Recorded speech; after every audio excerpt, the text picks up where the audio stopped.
Simple, intimate, at biglaan. Yan yung kasal ng aktres na si Bea Alonzo at yung businessman na si Vincent Co. Ang bali-balita lang kahapon ay kinumpirma na mismo ni Bea. May tumuldok din sa issue ng umano'y prenup.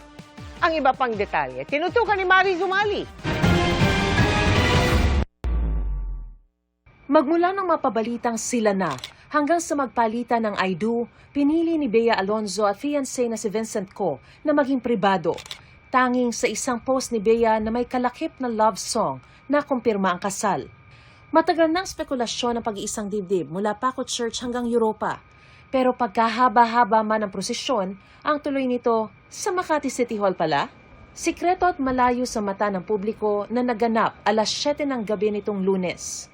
So mga kapuso, ito po yung Office of the Mayor at dito po kinasal sina Bea Alonzo at Vincent Co noong Monday. Napaka-intimate po ng kanilang wedding. At makikita natin dito lamang po sa maliit na kwarto ng alkalde, ginanap po ang seremonya. Sa isa pong punto raw ng kasal ay hindi pa dala-dala ni Bea yung kanyang bouquet habang sinasagawa yung seremonya. At naiwan lamang ito sa mesa, kaya nag-take two pa raw ng kanilang ceremony para sa pangalawang pagkakataon, hawak-hawak na niya yung kanyang bouquet.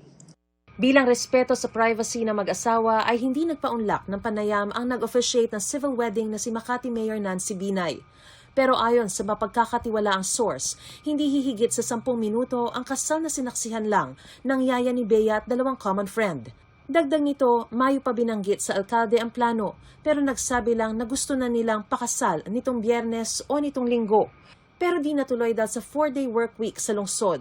Lunes na lang inasikaso ang lahat ng papeles ng iisang tao para matuloy ang kasal, na isinekreto maging sa mga tauhan ng City Hall. Sa parehong araw din inihanda ang singsing at bulaklak. Walang professional photographer o videographer ang kasal na kinunan lang sa mga cellphone. Tinanggihan din ni Bea at Vincent ang alok na documentation ng City Hall. At bago pa gawing against all odds ang kanilang love story, nilinaw na ng abogado ni Bea ang mga haka-haka kung naging issue ba ang isang prenuptial agreement. Malian niya ito dahil malaya at voluntaryong lumagda si Bea at Vincent sa kasunduan bago pa nagpakasal. Kumbaga, no drama, just happy ever after. Mariz Umali, Nakatutok, 24 Oras.